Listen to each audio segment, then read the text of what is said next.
You're listening to Founders on Air with Steve Orenstein and Mike Rosenbaum. This podcast is sponsored by Zoom2You, Australia's on-demand courier marketplace. Get your parcels delivered within hours rather than days.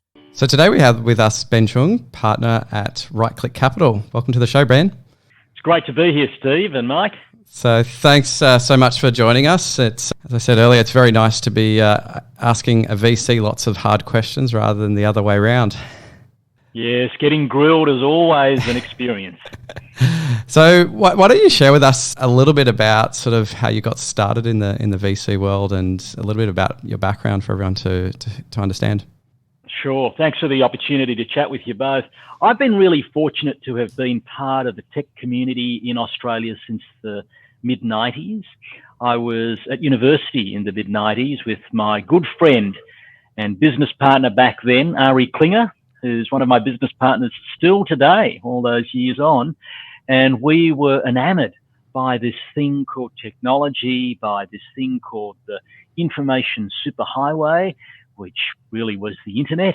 And it was a time when I had to get approval from my dean, yes, not the head of school, but the dean of the department, to get an email address. So I went down to Kensington Tech, otherwise known as UNSW, to the dean's office to sign off on my email address. And of course, it was a really good looking email address because it was my university ID number and then a very, very long suffix at something, unsw.edu.au. But I think when I was so fortunate to see the power of HTTP 1.1 back then, I'm guessing, and how in a couple of seconds I was able to communicate with people, whether it was in the United States or the United Kingdom or in other parts of the world, it really opened my eyes to the opportunity of the internet. And shortly after, Ari and I, we started our first business where we sold mobile phones online. So we were the first and largest retailer or e-tailer of mobile phones. And we thought, hey, mobile phones are a booming industry. Why don't we combine a fast booming industry with e-commerce, which also seems to be a booming industry. And of course, e-commerce back then is a far cry from what e-commerce was even 10 years ago, which is a far cry from what it will be in 10 years' time. So I've been through that journey of having started companies through the dot-com boom and bust, and then through other companies that we got involved and sold in 2006, a company to a listed marketing services group in Australia. We started another business that was sold to Fairfax in 2008. And there've been a whole bunch of businesses and people we've been fortunate to be part of. More recently, we started Right Click Capital originally in 2003 to invest in some of our own ventures. And then it would have been in around 2013 that we took money from external parties, from investors, and have been investing on their behalf along with our own money. And we've been investing now out of our second fund, Right Click Capital Fund. And we love investing in bold founders who are taking their early steps. And we like software businesses, we like IoT businesses, and we also like deep technology businesses that maybe have spawned from a research lab, a university, or some institute. And I love being able to spend time with founders, and it's a stimulating week in the life of VC, but also challenging from time to time. And I think we're in one of those challenging moments now as we open the newspapers or read what's happening online. Absolutely. And what sort of size of like startups are you getting involved in? Like I know early days you sort of were dabbling in that sort of very early seeds before that, just the idea. Sort of where do you see your focus at the moment? Our first fund was the Sydney Seed Fund, where we were investing in a seed stage and looking for companies that were pursuing businesses that could go global. With our second fund, we've been doing similar things, We've been investing at a pre-seed, seed, and Series A. That's been our sweet spot. We've occasionally been in some slightly later companies, but our sweet spot is pre-seed, seed, and Series A. And as I said, we love to be the first check-in, whether it's $50 or $100,000, but we're also happy to write checks of a couple of $1 million for businesses that are wanting to expand globally. Yeah, cool. Awesome. And how do you think the VC world in Sydney and Australia has evolved since when you started? I think you guys are probably one or two of the VC funds available versus today.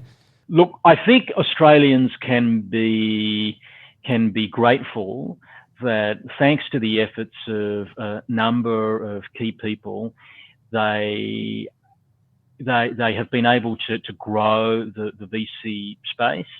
And it's also been, and we've got to give credit where credit's due, we have to thank the federal government, who has been supportive with a number of schemes to encourage investment in these high growth businesses. So there has been a real increase in the number of venture capital funds. Some have a broader focus like us. Others have decided to take a more narrow focus, perhaps focusing on clean energy or focusing on fintech. And I think for startup founders today who are looking to raise capital, they have more options and the ability to choose funders that are better suited and better suited to those expansion plans.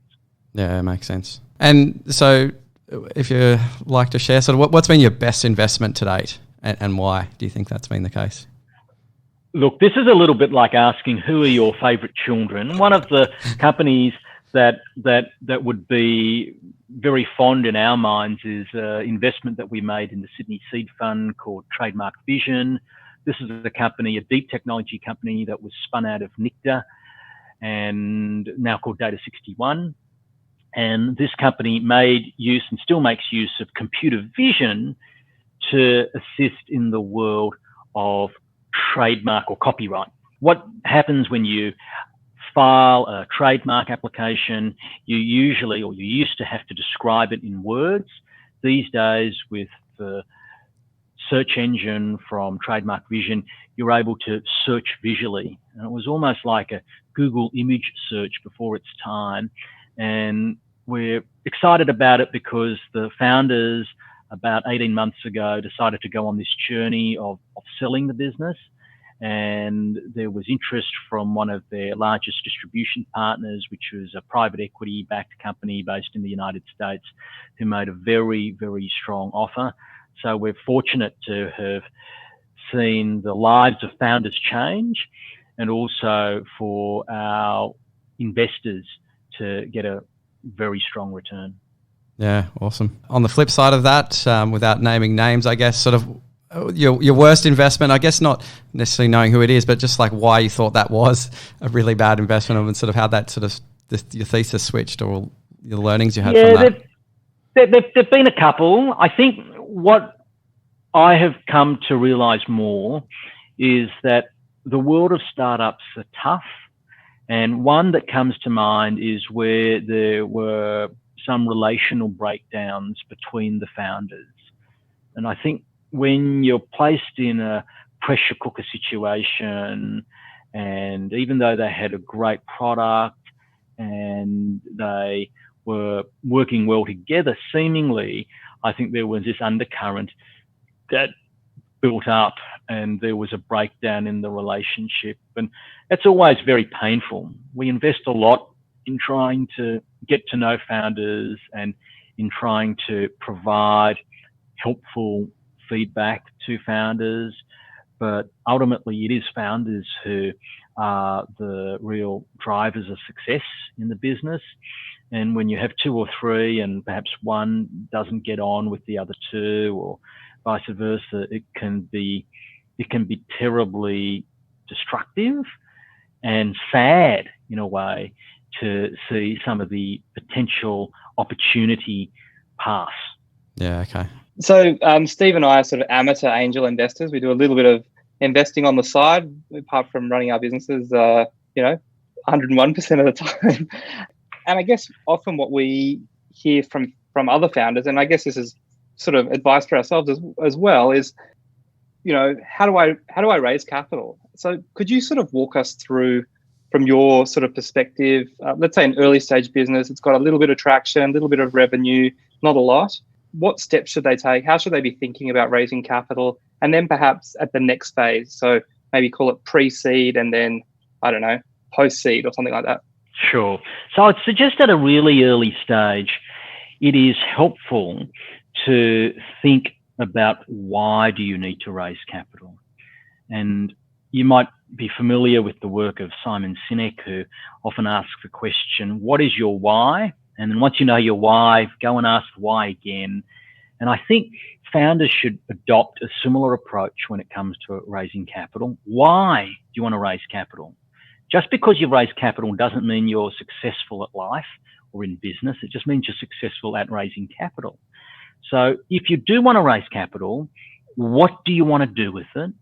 And what is your vision for where your business will be in, say, 12, 18, 24 months' time? Because 18 to 24 months is a typical, particularly in a pre-seed world, it's a typical amount of runway or amount of money that you raise to last that many months. And I think being able to have a clear why you want to raise that money and what that money will bring to you is important. It's no different to if you're going to spend money on a home renovation, you want to be really clear that the home renovation will give you a new kitchen, it will give you a new bathroom, and it will give you that extra loft space that you've been promising your loved one for such a long time. That's very clear.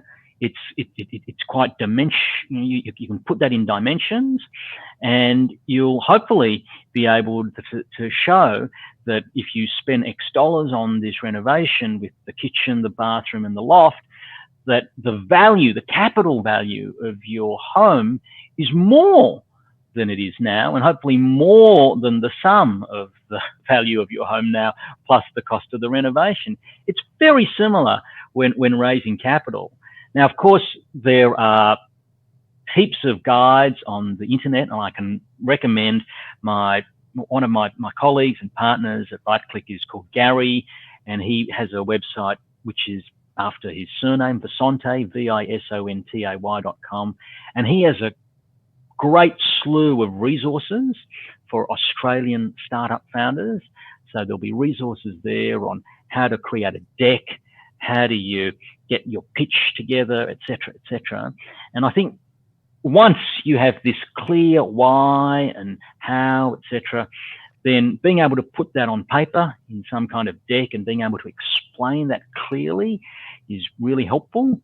And then getting some introductions to potential investors. And I think like anything in life, practice is really helpful. You're not going to take a cricket bat for the first time and hit a six, very, very, very unlikely. So when it comes to chatting with investors, practice before you perhaps go and speak to the investor that you think is most perfect for your business. That's great advice. Thanks for sharing, Ben. And I guess that leads me on to my next question. How do you, as a VC, typically meet founders? I mean, you mentioned introductions, I guess events. How do you typically meet startups and founders, and how should founders find VCs?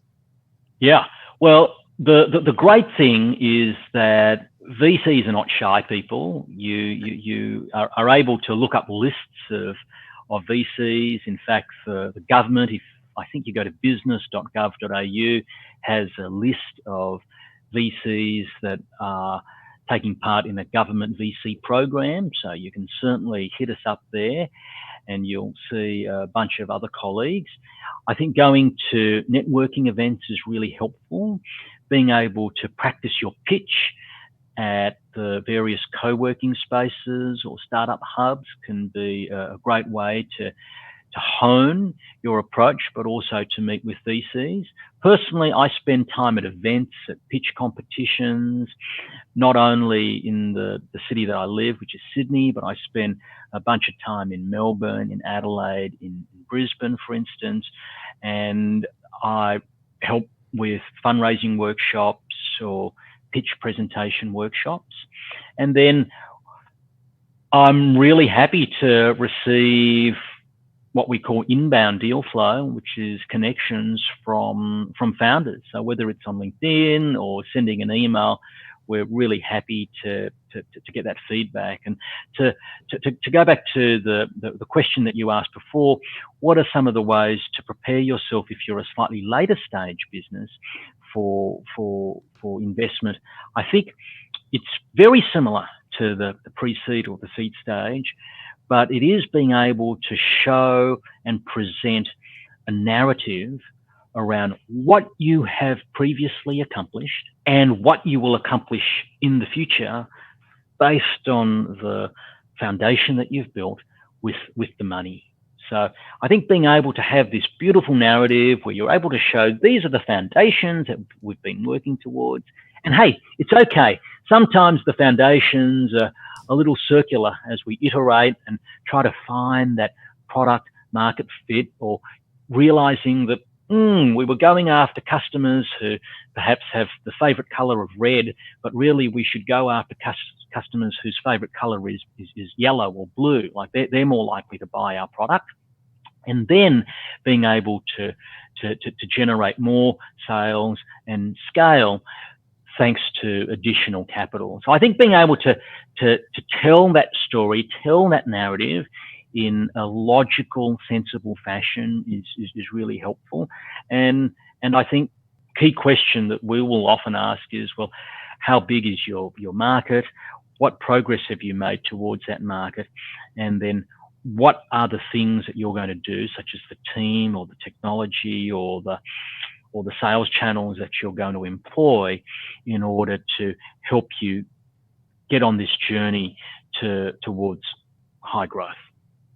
This podcast is sponsored by Parkhound, Australia's parking marketplace, to find a convenient parking space near your home or office. Thanks for sharing. I think that's very useful to a lot of founders to sort of think about it from a VC's perspective. And the way you sort of explain it is very logical, right? But sometimes founders don't think about it from a VC's perspective. So thank you for sharing. What's the one investment that you passed on and you sort of you wish that you would have? Look, I was very fortunate to see some of the money advance type fintechs early on, like the Afterpays of the world. So yes, that's clearly a regret of mine, but it's interesting that, say, the Afterpay really didn't take money from the world of VC. I think that's something that I've regretted, and at least personally. And I think the thing that we try to ask ourselves at Right Click, and we still get it wrong, is what could be if these folks are successful? How much could they change this industry? How much could they change the market? How much could they possibly impact the world? And I think sometimes as VCs, we're a little bit negative around, the market size is not so big, or look, they're relying on this type of dependency, or gee, they need to be able to amass such a special team in order to bring this technology to a large market. But I think one of the tips that I've learned from one of the leaders of a network that we're part of, so his name is Tim Draper. He is the founder of Draper Fisher Shervitson and, of course, Draper Associates that he invests out of today. And he invested as the first investors in Tesla, in Skype, in Baidu, so and Hotmail, of course. So a whole range of businesses. And his advice to us has been, you sometimes need to think, what if the founder is successful? And that clearly does cause you to lift your eyes and to think about the success as opposed to the possible roadblocks. Yeah, makes sense. And when you think about the sort of the founders that you've met, both in Australia and across Southeast Asia and the US, how do you sort of think like Australian founders compare to what's happening outside of Australia and the rest of the world? I think one of the good things about Australian founders, and maybe this is why we're a little shy overseas, is that we tend to not BS. We tend to be pretty real. And I do like that about Australian founders. I think one of the great things about Australian founders, particularly in the last 5 years, has been a recognition that Australia is a market of maybe 25 or 26 million people. And therefore, if the desire is to build a business that does change industries or impacts particular sectors or markets, then they need to think globally. And there are only so many mouths in Australia, and that's if you're selling food. If you're selling something that is more niche, let's say you've got software for enterprises of more than 500 employees in the world of manufacturing, well, then there's a lot fewer customers for you in Australia.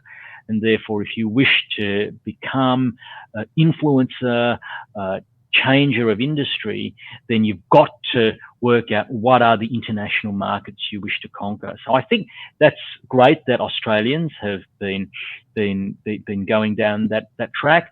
I think the other benefit that we have, and I'd like us to explore this more as startup founders, is how do we exploit the fact that something like 60% of the world's internet population is in our time zone.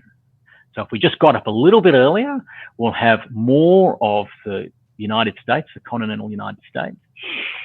And of course, during the day, we have our friends to our north, Asia, of course. And then as it gets a little bit later in the afternoon, we have our friends on the subcontinent. And then as it gets a little bit later in the afternoon in Western Australia, we've got our European friends. So we have a remarkable time zone, should we choose to exploit it more, in being able to touch more of the world because of where we are geographically positioned. And I'd love to see us take more advantage of that. Yeah, okay. So the message to founders is to think global. Yeah. Yeah, one of our portfolio companies, for instance, has operations in New Zealand, so they're able to cover most of the US, and then they have operations on the east coast of Australia, and they also have a small team on the west coast of Australia in Perth, and we can pretty much follow the sun for something like 20, 22 hours. Yeah, obviously, right. some people might need to wake up a bit earlier, but that's pretty cool, right? Yeah, that's absolutely. Pretty cool. And to keep living in Australia. Yeah. So switching gears a little bit now, and obviously we're here in March the 17th, I think it is today, and the coronavirus is affecting pretty much every country around the world. And so leaving the health and those sides aside, just thinking about it from a founder's point of view, what advice would you give to founders sort of going through this right now and thinking about capital raising or needing to raise capital at this point in time or sometime into the future? Well, first of all, I'd say that your health and the health of those that you love and our community is the most important thing, right? Absolutely. No point being the Australia's best founder if the health is not there. So that, I think, is the first thing. I think for founders that do have active operations, at this stage, given the uncertainty in the world and even in our country, it is important to ensure that your business is set up to live for another day week, or season. So we're advising our portfolio companies to check their assumptions. If their assumptions, for instance, rely on sales to be made in the next week or in the next month, well, some of those sales assumptions, and of course it depends what sector the startup companies are in, but some of those assumptions will need to be adjusted. And clearly, if the sales assumptions need to be adjusted, then unfortunately, some of the expense assumptions may need to be adjusted too. So I was chatting with a company the other day who was planning in the second calendar quarter of this year to have expansion into the United States. That's not going to happen. And therefore, there will be some cost savings in not having to hire people in the United States to carry out that new sales plan. And I have suggested that they look at alternative ways to redeploy that budget. Some of that budget may be spent on product development, because some of that can certainly be done even if people are working from home or other remote sites. But some of that, I suspect, will be saved, will be left in the back pocket to extend runway. So I think if founders are thinking about runway, who knows how long this external shock is going to last, but I would be advising founders to think ahead and do what they can to extend their runway. And companies with longer runway are going to have more options, clearly, than companies with shorter runway. I think the other thing also is what are the contingencies that need to be made or that need to be confronted given this time. I was chatting with a startup founder yesterday, and this is really sad. It pains me to say this, but they've had to lay off some people, and it's a terrible type of thing to really consider. But they've had to lay off some people because they were going to be working on a new project, and that project just has a very long lead time. So in order to preserve the runway, they've made that tough and terrible decision to do. And it's not a nice topic to talk about, but I feel that if I don't talk about it, I wouldn't be real. Yeah, absolutely. So absolutely. That is certainly happening. As we turn to the fundraising environment, look, at RightClick, we're still open to reviewing pitches. In fact, I've had a number of founder meetings today, and we are working closely with our portfolio companies. And what I'd say is it would make sense to assume that the general investor will be a bit slower to make funding decisions in this environment. Now, we're hoping not to slow that down, but I would say in general, if you were planning on raising money, say, in 3 months' time, it's quite possible that it might be extended by a couple of months. So my feedback is extend the runway. And the other positive thing, if you like to share, is that I was reviewing some material around what has happened to our industry in previous times. And in the GFC, for instance, we saw, and this is using US data, we saw that there was a slight decrease in the average value of a round, but this was more pronounced. This affected companies that were later stage companies, and these are companies that were much closer to IPO. And clearly, if you were going to list your company today, it was probably not the best day, not that you would have known, to have listed. So any companies that were, I think, planning to list are probably pausing that for the time being. And with the equity markets being very volatile, the companies that were on the IPO path, unfortunately, the more likely to be affected than, say, the earlier stage companies that are relying on money from say angel investors or VCs. The things that we hear a lot from our audience is that they learn the most from mistakes that others have made and how to sort of avoid them, I suppose. Mm-hmm. And so I'm going to ask you a question along those lines. So you see a lot of founders, a lot of startups, you've invested in quite a few over the years. What are some of the classic mistakes that you see founders or startups make, and what advice would you have for founders in this regard?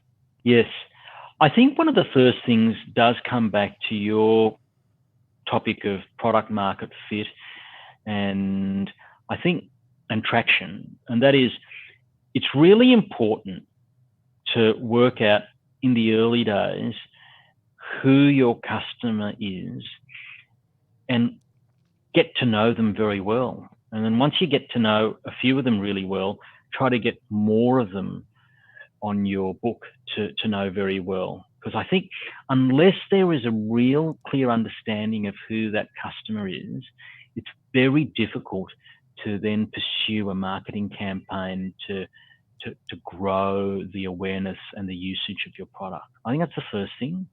I think the other thing is that with founders, quite often you'll hear VCs like us talk about problems that might be faced by a user and a solution. What I'd say is that if that is difficult for you, in other words, if that's difficult for you to really frame your solution to a particular problem, find proxies to do that. So find ways to somehow explore or understand if what you're doing is valuable to the user. And one of the ways that we have tried to do this when we're assessing companies is, say, rates of usage. If you do have a little app, or if you do have a bit of software and you have 4 features, which of those 4 features is the most used by your group of users?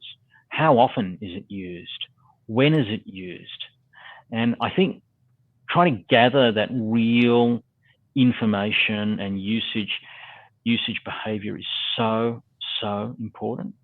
And then I think the third and final bit of advice to founders, particularly those who are on the path of fundraising, is that in the same way you're unlikely to get a cricket bat and hit a 6 straight away, it takes practice and it takes perseverance to be able to learn how to take advantage of those balls that you can hit the 6.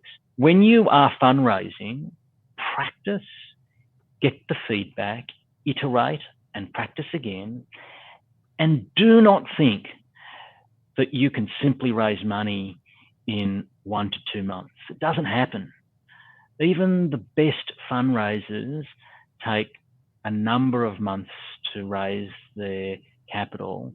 So I would suggest that you better be more conservative in giving yourself more time to raise that money, recognizing that it can be a distraction from the day-to-day of the business.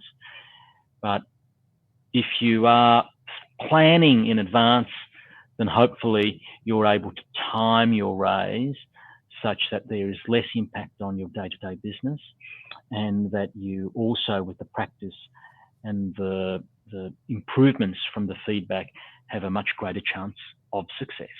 Thanks, Ben. There's some really good practical advice there. Earlier, you mentioned a website, Gary Visconti. We'll add that to our website, and we'll put a link there for our founders to listen to or to read. Just one final question for you. Thanks very much. You've been very generous with your time today and sharing so much with us.